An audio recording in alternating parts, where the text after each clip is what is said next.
নমস্কার বন্ধুরা, বেঙ্গল ড্রাইভার একটি ব্লগে আপনাদের সবাইকে স্বাগত। আজকে আমাদের গাড়ি লোড হবে। কালকে গাড়িটা লোড হতে পারেনি, খালি করতে অনেক দেরি হয়ে গেছিল। তো আজকে লোড হবে। এখানে প্রচুর ঠান্ডা, প্রচণ্ড পরিমাণে ঠান্ডা।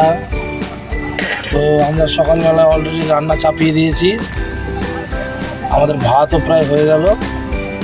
আজকে আমাদের রান্না হবে, দেখুন আপনারা, ভাত হয়ে গেছে প্রায়। আজকে হবে মাছ দিয়ে, রুই মাছ দিয়ে আলু ফুলকপি দিয়ে টমেটো দিয়ে সুন্দর ঝোল তৈরি করা হবে। আজকে এক তরকারি, তাড়াতাড়ি গাড়ি লোড করতে হবে আবার। এখানে প্রচুর পরিমাণে কুয়াশা পড়েছে বন্ধুরা।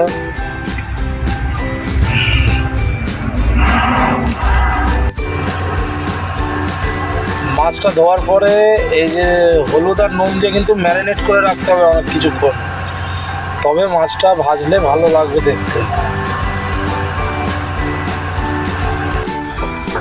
কড়াইয়ের তেল গরম হয়ে গেছে, এবার মাছ ভাজবো।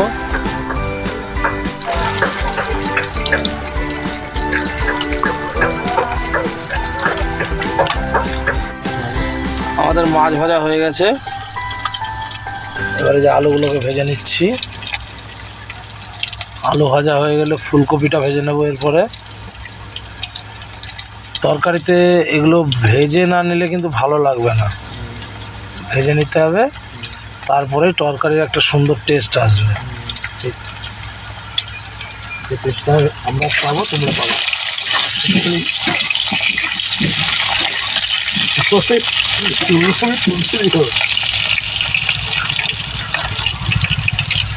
হ্যাঁ,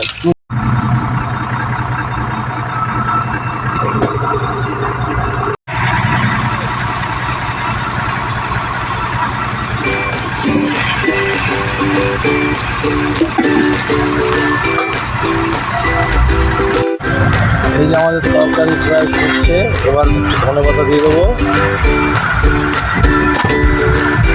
তরকারি ফুটে গেছে, এবার ধনেপাতা দিয়ে দেবো।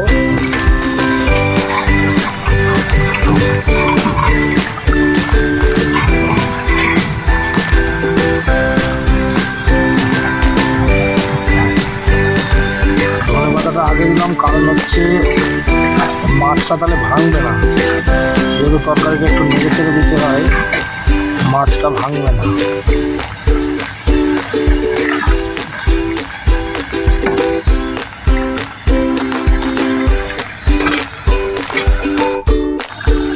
আমি মাছ দিয়ে দিয়েছি ঝোলের মধ্যে, তরকারি নামিয়ে নেবো। হয়ে গেছে আমাদের তরকারি।